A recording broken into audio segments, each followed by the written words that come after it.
আমাদের জেলায় আজকে দলগতভাবে আমরা সিদ্ধান্ত নিয়েছি, প্রদীপ করের ব্যাপারে আমরা রাস্তায় নামবো। আমরা মানুষকে অভয় দেব, আপনারা কেউ ভয় পাবেন না।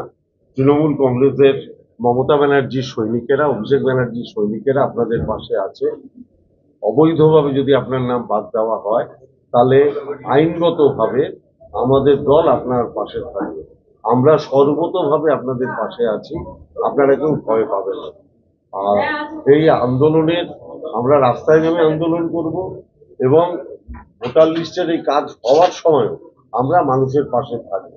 আমরা ওয়ার্ডে ওয়ার্ডে, অঞ্চলে অঞ্চলে ক্যাম্প করব, যাতে মানুষ কোনো বিপদে পড়লে আমাদের ক্যাম্পে এসে সাহায্য নিতে পারে।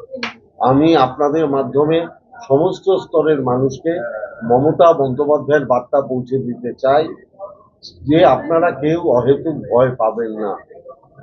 মমতা ব্যানার্জির নির্দেশে, অভিষেক বন্দ্যোপাধ্যায়ের নেতৃত্বে যেরকম ভাবে এনআরইজিএস প্রকল্পের টাকা আমরা আন্দোলন করে আদায় করে এনেছি, কোনো বৈধ ভোটারের নাম যদি বাদ যায়, আন্দোলন করেই তার অধিকার আমরা আদায় করে আনবো, কিংবা আদালতের মাধ্যমে তার ন্যায্য অধিকার আমরা আদায় করবো।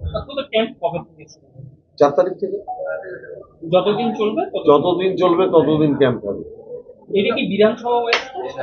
হ্যাঁ, আমি আমার জেলাটা বলতে পারি, আমাদের জেলায় সব বিধানসভা হবে। পানিহাটিতে 6 থেকে 7 পাতা আরো সুইসাইড নোট পাওয়া গেছে। প্রদীপ করের আরো কয়েক পাতার সুইসাইড নোট পাওয়া গেছে প্রদীপ করের আত্মহত্যা হয়েছে। কয়েক পাতা?